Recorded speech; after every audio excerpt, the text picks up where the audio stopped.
Hi, this is Chad from Attuned. Today we're going to talk about what makes a good manager. So here at Attuned, we believe management is an art, and like art, it can appear really simple, but it's actually pretty difficult and complex. So today I'm going to talk about 10 of the most important behaviors managers need in order to succeed. So number one, you have to connect the top management vision to the front line. So managers sit in the middle between those, and they have to understand what the vision is, but what actually the people on the front line are actually experiencing.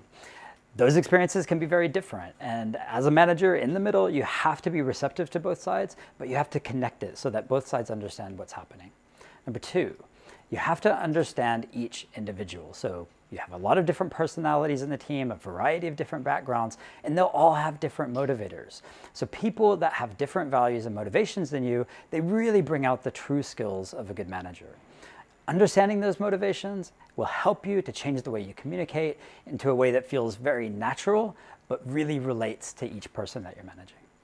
Number three, you have to keep the team winning. So that feeling of winning is super important. It raises morale, it brings much better moods, it helps your team overcome challenges, and it creates that virtuous cycle. Do you need to negotiate better targets that are more achievable? You do that. You have to consistently check in with yourself. Does the team feel like they're winning? If not, you got to find a way. Set a different goal, set a shorter destination, and be louder about celebrating. Number four, have tough conversations when you need to. It should never come as a surprise to a team member when you have a difficult conversation with them. The most difficult aspect of these tough conversations is the very first one, because if it's a surprise, you haven't really managed things appropriately throughout the way.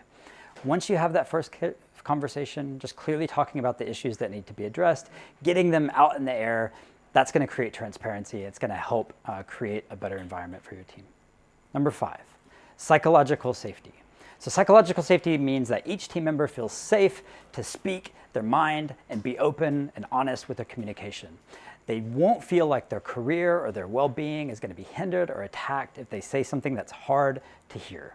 In diverse teams, psychological safety is key to cohesiveness, to the well-being of all members, and it really just contributes to how your team is functioning in reality or how it actually should be on paper. If people come from different national, ethnic, religious, sexual, physical backgrounds, a good manager is going to be able to run that harmoniously without fear of retribution for their contributions.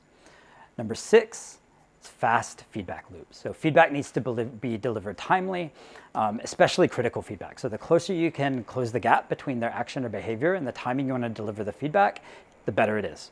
The speed that they receive this will help them to understand the behavior that needs to be changed. Number seven is being hard and being soft. So most people can be hard when you're delivering like that hard message, carrot versus stick, right? You're given the stick. You don't want to minimize that when you need to. It's all important. But you also have to understand EQ. You have to understand how you can bring the soft side to it, especially for new managers who can fall into the trap of being non-managers. You might be too accommodating. You might be too soft. You have to understand how to balance the hard and the soft of management. Number eight, don't be a superhero, be a coach. So if you've done the job, if you know the way you want it done, sometimes your tendency is like, I'm just going to do this. I want to take care of everything. I'm going to do it the best. But when you do that, you're really not helping them step up. You're not helping them improve their own skills. Don't use your superpowers to constantly fill the gaps, to put your team on your shoulders, or take them over the line to reach their goals. You want to coach them, right? That'll help you avoid burnout, and it'll help the team be more motivated. Number nine, you want to walk the narrow corridor. So what we mean here is there's a path between chaos and over-regulated, rule-based structure. You have to walk that narrow path, and sometimes it's hard, but that's where creativity and innovation come from. Your team will be more resilient, more flexible, and they'll come up with ideas freely to meet the really dynamic business environment that you're probably in. If you have too many rules, creativity dies. Last but not least, number 10, be thoughtful. So every once in a while, make a thoughtful, personalized gesture to each of your members.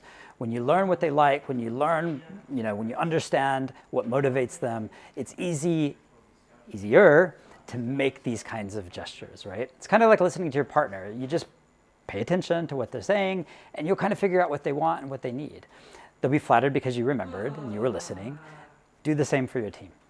Thank you very much for joining us. I hope these were helpful for you. See you next time.